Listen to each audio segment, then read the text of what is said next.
नमस्कार, सुप्रभात, स्वागत है आपका नमस्ते बिहार में। आपके साथ मैं हूं सोनाली सिंह। बुलेटिन की शुरुआत और सबसे पहले बात पीएम मोदी के इतिहास की।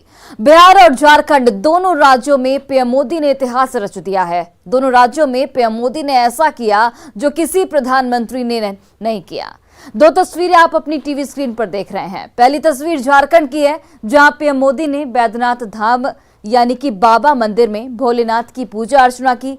मंत्रोच्चारण के बीच शिवलिंग के पास पूजा करते प्रधानमंत्री की तस्वीर और मंदिर के गर्भगृह की भव्यता के बीच पीएम नरेंद्र मोदी के नाम एक और कीर्तिमान स्थापित हो गया।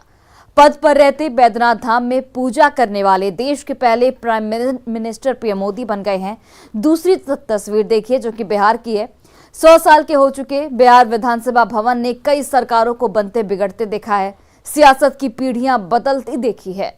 इतना ही नहीं, नेताओं को राजनीति करते और बदलते का भी सदन साक्षी रहा है। एक बार फिर विधानसभा ने इतिहास गढ़ा। पीएम मोदी बिहार विधानसभा के शताब्दी समारोह के समापन कार्यक्रम में शामिल हुए। बिहार विधानसभा के लिए यह बड़ा और ऐतिहासिक मौका था, क्योंकि आजादी के बाद से अभी तक देश के किसी प्रधानमंत्री ने इस परिसर में कदम नहीं रखा।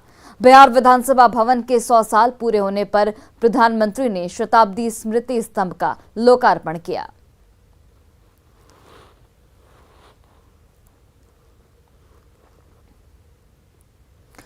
और 100 साल के हो चुके बिहार विधानसभा भवन ने कई सरकारों को बनते बिगड़ते देखा है। सियासत की पीढ़ियां बदलती देखी है।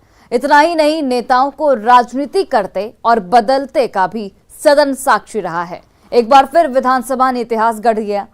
100 साल के हो चुके बिहार विधानसभा भवन के इतिहास में मंगलवार को एक और नया अध्याय जुड़ गया। रिपोर्ट देखिए।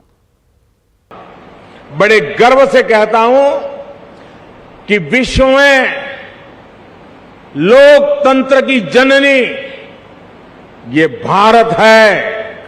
भारत मदर ऑफ डेमोक्रेसी है। और हमने भी, और बिहार वासियों ने तो खास, दुनिया में डंका बजाते रहना चाहिए कि we are a mother of democracy.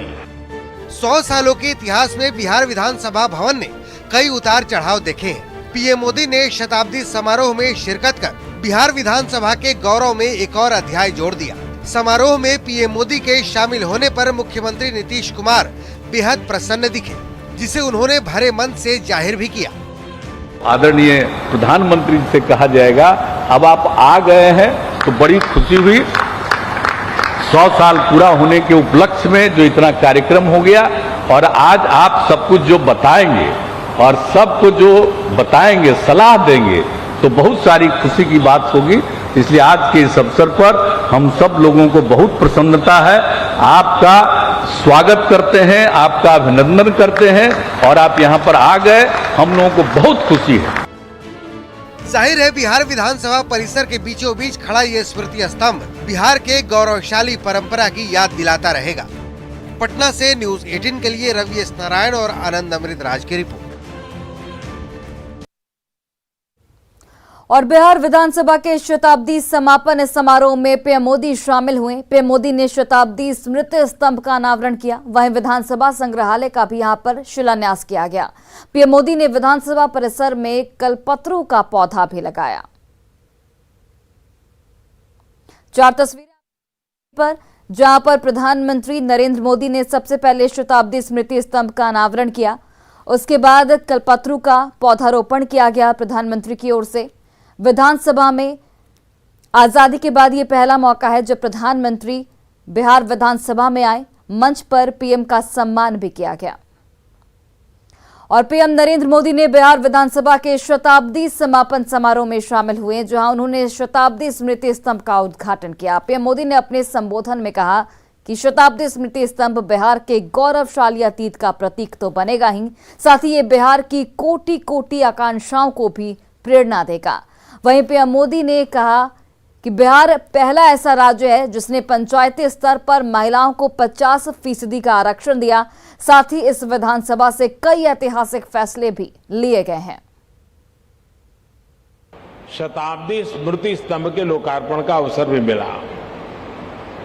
ये स्तंभ बिहार के गौरवशाली अतीत का प्रतीक तो बनेगा ही, साथ ही ये बिहार की कोटि कोटि आकांक्षाओं को भी प्रेरणा देगा।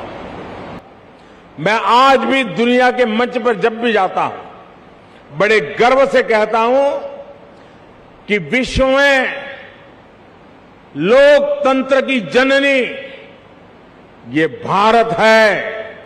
भारत मदर ऑफ डेमोक्रेसी है और हमने भी, और बिहार वासियों ने तो खास, दुनिया में डंका बजाते रहना चाहिए कि we are a mother of democracy. जब दुनिया के अन्य क्षेत्रों में जनतांत्रिक अधिकारों की समझ विकसित होनी शुरू हुई थी, तब लिच्छवी और वज्जी संघ जैसे गणराज्य अपने शिखर पर थे। बिहार विधानसभा का अपना एक इतिहास रहा है और यहां विधानसभा भवन में एक से एक बड़े और साहसिक निर्णय लिए गए हैं। आजादी के पहले इसी विधानसभा से गवर्नर सत्येंद्र प्रसन्न सिन्हा जी ने स्वदेशी उद्योगों को प्रोत्साहित करने, स्वदेशी चरखा को अपनाने की अपील की थी। आजादी के बाद इसी विधानसभा में जमींदारी उन्मूलन अधिनियम पास हुआ था।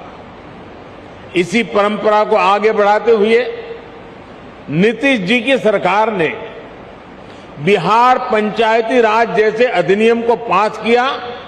इस अधिनियम के जरिए बिहार पहला ऐसा राज्य बना जिसने पंचायती राज में महिलाओं को 50% आरक्षण दिया।